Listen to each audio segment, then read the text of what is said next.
Hello everybody and welcome back to another episode of Nursing Surgery, Day 8. Today I, Yunus Haiqal, will be demonstrating to you how we can collect our patient's sputum. Before we move on with the demonstration, ladies and gentlemen, what is sputum in the first place? Well, another word for sputum that is commonly known between people is phlegm. So the usual word phlegm as well as sputum, it is a thick mucus-like substance that is made in our lungs essentially. But I can still hear some of you asking, yes, we know it's from the lungs, but what is sputum specifically? Well, sputums are from the secretions of the cells in our respiratory tract, as well as some dead cells and foreign matter that we inhale from our surroundings. All of those substances will mix together into what we know as sputum or phlegm. So now that we know what sputum is and what sputum consists of, why do we collect it in the first place, considering it is something that is seen as disgusting or even something that you shouldn't even encounter? Well, sputum is actually a great way for us to identify the bacterial, viral, or even fungal cause of a suspected infection on our patients. Thus, sputum is very handy for us healthcare workers because it helps us diagnose with what type of suspected infection that our patients might have.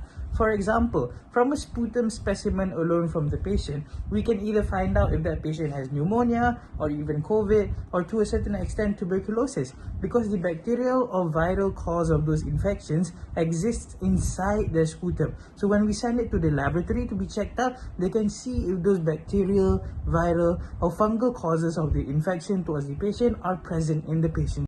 Now that we know what sputum is and how does it help us in the medical field, we have to ask the question, when do we collect the sputum?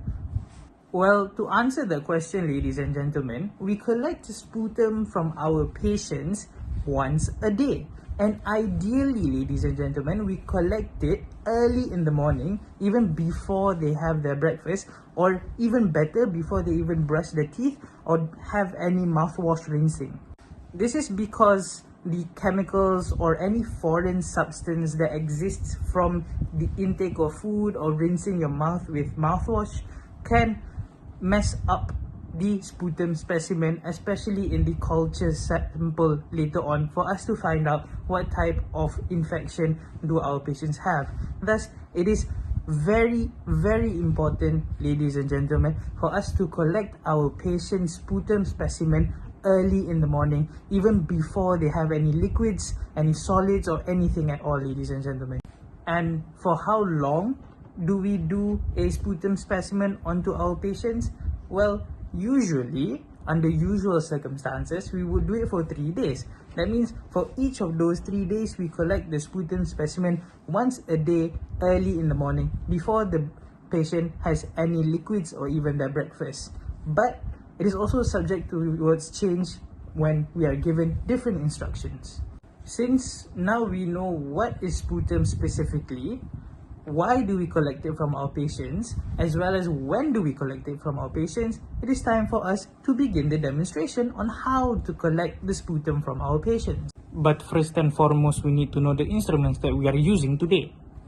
First on the list of instruments to use is sanitary gloves. Next up are tissues to wipe off any excess saliva or water. Next up on the list is our handy dandy sputum container for us to collect the sputum. It uncaps by twisting like this, and we can see the inside and twist it back on. Okay, pause. Sorry for the interruption on the items that we need to use for today's topic, but this container, the sputum container, is the most similar one towards an actual sputum container, where the lid opens up like this and screws back on. Usually it will contain the name of the patients, the time and date when the specimen was collected, as well as the specific identification card for the patient. However, I will be using this Tupperware as the sputum specimen container because of the volume. there is a larger volume, so we can see the sputum clearer once it has been collected. However, it opens like this. Now, we shall continue with the instrument list. Next on the list will be a basin. The basin is used to collect the water that the patient rinsed with.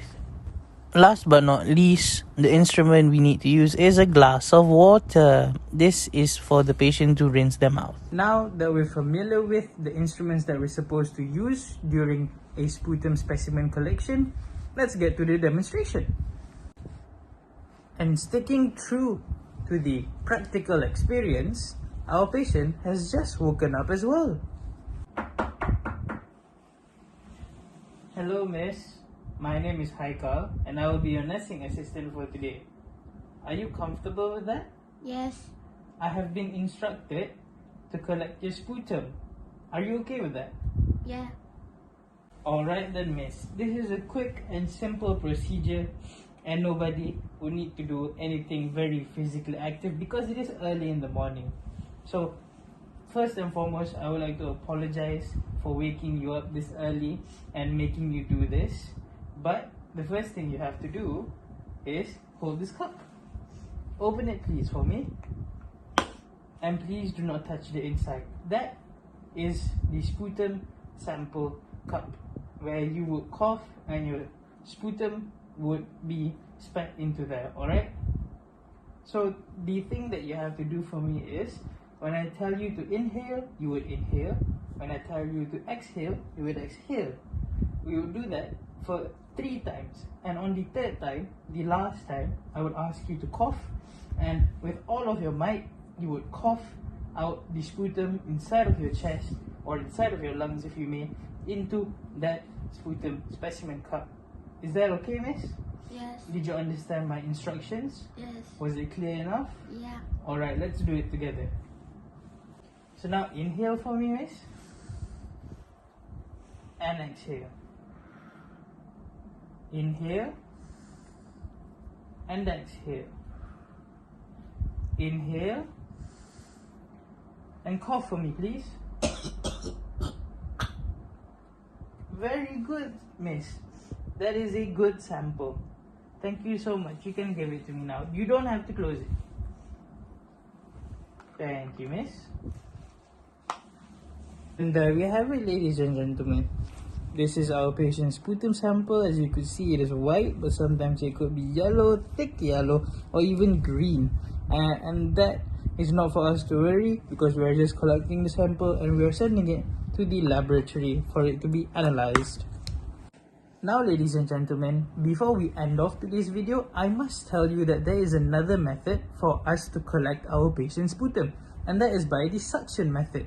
However, we do not immediately jump from the normal method all the way towards the suction method. The normal standard operating procedure for collecting sputum towards our patients is that first and foremost, we would ask them to cough it up on their own. And if that fails, we would then ask a physiotherapist to come by and pat them on the back to loosen the sputum or phlegm from the lining in our respiratory tract. And only then will they try to cough again after the physiotherapy is done on them. And only if the physiotherapy fails, where they cough and still cannot produce sputum, then is when we use the suction method to suction the sputum out of them.